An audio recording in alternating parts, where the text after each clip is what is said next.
Hey everybody, welcome to the show. You know where you are, the 100-day challenge with me, Tigo. And whew, I don't even know how many days we're in. I think we're 10, 11, 12, something like that.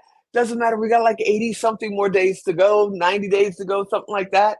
So we're just having a blast. I'm having a blast interviewing people that are a part of the family, people that have been honored, people that are about to be honored, have spoke on the stages. And today is no different. My business partner, friend, and family member. I've known this lady since, I don't know, 1997, 98. You'll correct me when she gets here. And we've been business partners since 1999. And Anders, are you out there? I am. What's happening? Oh, well, it's Saturday.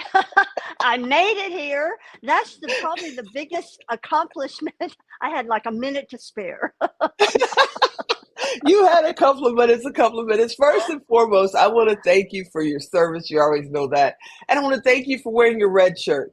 If I had thought about it, I would have worn mine. And what does that red shirt mean? Can you show them real quick? Just kind of pull up your little lapel. It's on the left side there, other side. There you go. The What does other that left, huh? mean? Yep. Remember everyone deployed. What does that mean to you? There it is. There we go. What that means to me is that even though over 200 years ago, the United States, now the United States, fought for its independence, we are still fighting. Not only on our home front in some ways, but around the world. So there are people that are not at home today. They didn't get to sleep in on their Saturday. They don't get to go play and do the things that they want to do. And consequently, their families are also out there missing a loved one. So freedom, as they say, is not free. There's a cost to that, Hmm. whether it's Hmm. time, in person, uh, some pass away, they give it their all. So you And got to you remember, served for how many years? Because you did twin. two branches.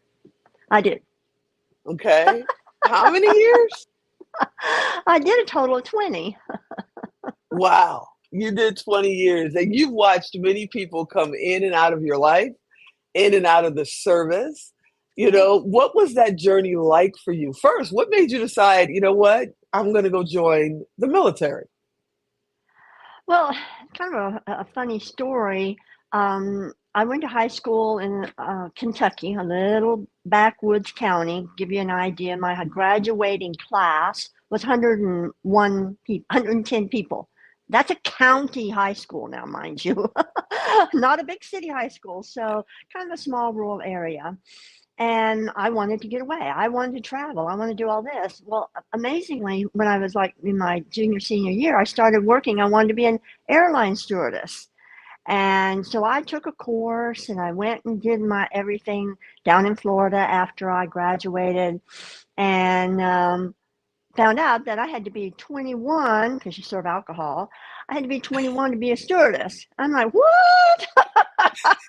So I was going to have to work, grant, be a ticket counter person or something.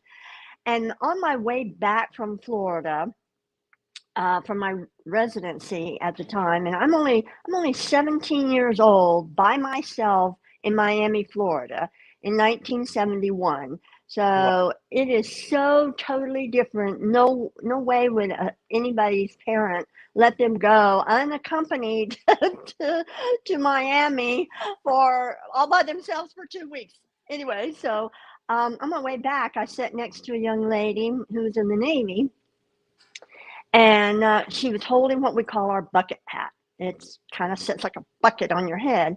And so I got to talking to her, and she was like she was a poster child, really.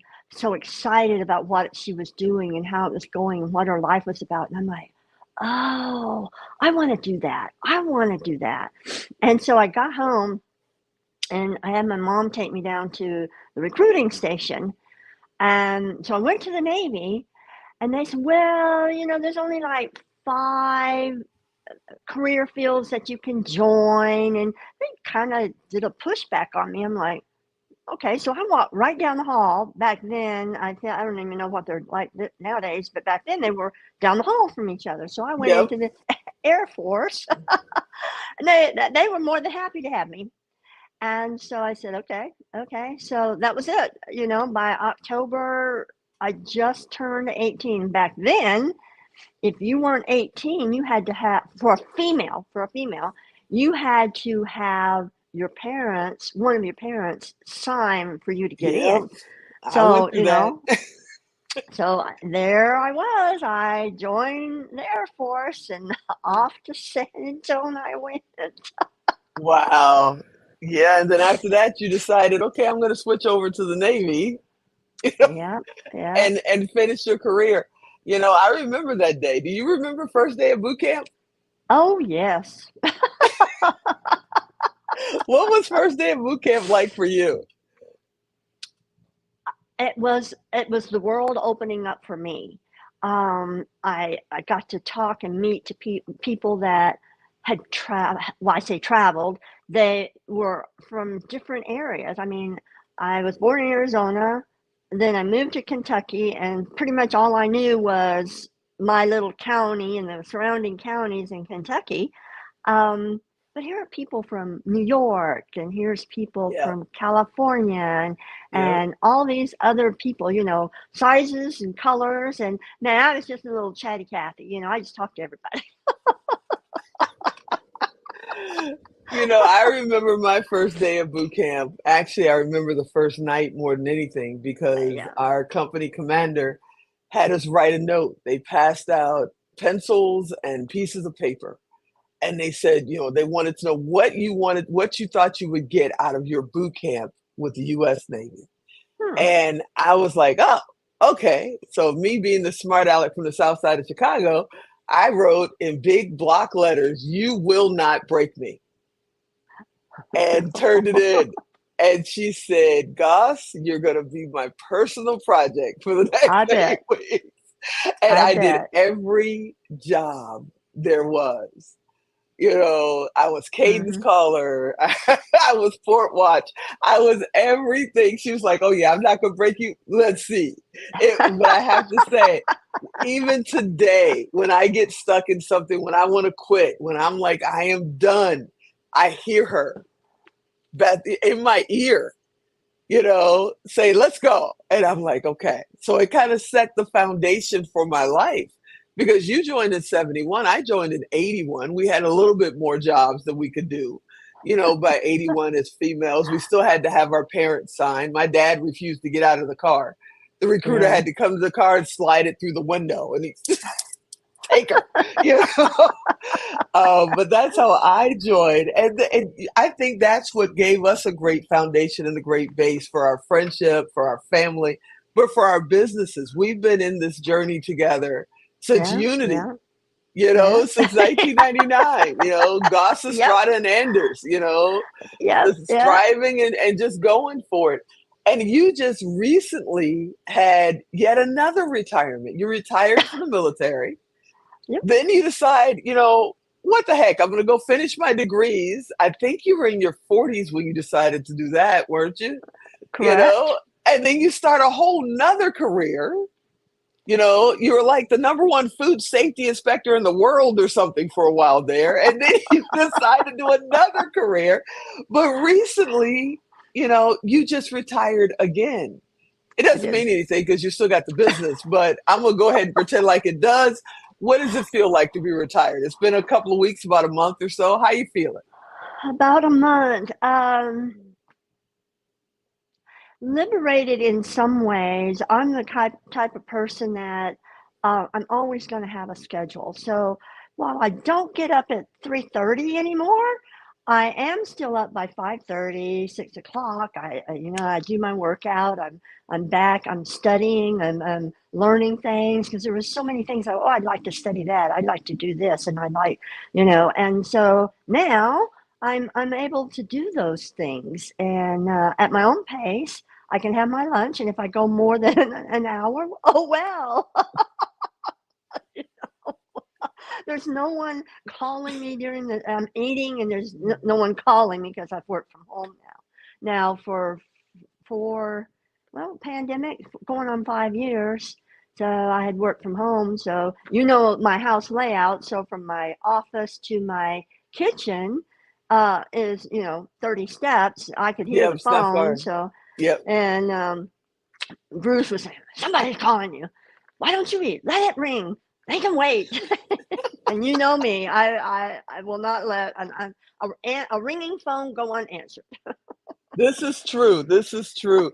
I was thinking about it yesterday when I realized today is the day you're going to be on. And there's so many people that hit their mid 50s, 60s, 70, 80s and beyond. And they've decided, some in their 40s have decided, I'm stuck. I have no other opportunities. This is it for me. I'm going to spend the rest of my life doing this. I missed my window. How do you feel about that? Oh, no, you never. I mean, my plan, I still have a plan. I still have a plan. I'm going to be 100. I am living to 100. In today's world, there is no way that a person who takes care of themselves cannot get to 100. So getting to 100 is not the issue. Getting to 100 healthy, it takes work. Yeah, And so that means mentally, physically, emotionally, everything that goes with it. But a person is never too old. It's a number that is it's a chronological number. We have to, two comes after three and three comes after four, and that's just the way it is. Bruce's family's got some centenarians in it. And I plan to be the first in my line, in my family. that's And it awesome. just takes, and they say if you're not going up here, you're coasting. And Right. so I don't plan on coasting. Get out there. So I don't care if a person's 35 and feel like they don't have anything to offer. I just say, stop. You've lost your dream. You've lost a Mm, focus. Find that focus. What do you want to do? It doesn't mean you have to change a job. You can. What's your hobby? I mean, Bruce, he's been doing darts for like forever, yeah, and that's his happy place. And so he gets to go do that. And so there are things that people can look forward to. There's hobbies, there's woodworking, there's probably more things out there. And especially now with the internet, and you can do anything and everything online. So I say just reassess, take a step back, say, what do I want to do? What have I lost? What are my goals? You know, I may be 40, but what do I want to be when I'm 50? And take those steps to do that. So you don't give up. It's absolutely. not in until you make it the end. Yeah, I was talking yesterday. I was talking about my uncle, and until he passed, he lived on the internet. He had his World War Yeah. II buddies, and they would critique my show and had a real problem with the fact that I had multiple days because they didn't have enough time to catch up. But it was the cutest thing ever, and they would give opinions and, oh, I like that person. Well, they seem like they have more of a message. You should have them back on. It was the absolute cutest thing, and I would give anything to have him ding in the morning. He would ding in because he'd see the little green light on Facebook at 3 in the morning. He says, "Now, are you going to bed or are you getting up early? Because if you're just going to bed, we need to talk. You need to go to bed early." It was the cutest thing I ever saw. And I miss him ever so much. I hope he's resting in peace with the family, with my Yeah. parents. But I got Yeah. to ask you Yeah. before we get out of here, I have had the craziest ideas. And you said, wait, wait, wait, let me give a notebook for the Yeah. last Yeah. almost Yeah. 25, 30 years. Wait, let me give a notebook. Don't sell that notebook now. That's going to be worth something one day. But what is your feeling? Because we're going into the fourth annual now, Network of Outstanding Women in Power of Pink. What is your feeling about the now and the power of pink? Well, you know that I believe women rule. And I know that for the next 20 years, the female population is going to have greater impact in the next 20 years than they've ever had. Uh, and I mean, I'm not a Taylor Swift person, but just look at the global Yeah, it's impact that insane she how has how had. big she is. Yeah. Okay. Yeah. And it's not just going about making money. She donates, she does, philanthropy, on and on and on. But how I feel about the now is it's going to grow. It's going to grow. And it's putting the women that have the desire, the drive, the passion to do those things that make the world better and put those in the same room. And when you get those people that have that passion and drive and the knowledge and the skill in one room, there's not a single thing that that group of women cannot do. And so to me, the now is the melting pot of outstanding women that will move the world. Oh, I truly appreciate that. I know I got to let you go, but I want to say right now, officially, thanks for always having my back. Thanks for always grabbing the notebook, because we wouldn't be doing this. We wouldn't be doing the now or anything else if, you and I had met at a mixer in like That's true. 97, 98, 96. It Yeah. was in the 90s. Yep. And we've been crawling, scraping, running, climbing ever since together. And I want to thank you so much for doing it. And thanks for hanging out with me today. You're more than welcome. My pleasure. All right, everybody. I hope you enjoyed that episode. I want you to come back next time. And as always, I'm Tigo. I'll talk to you. Well, you already know the answer. Tomorrow. Have a great day.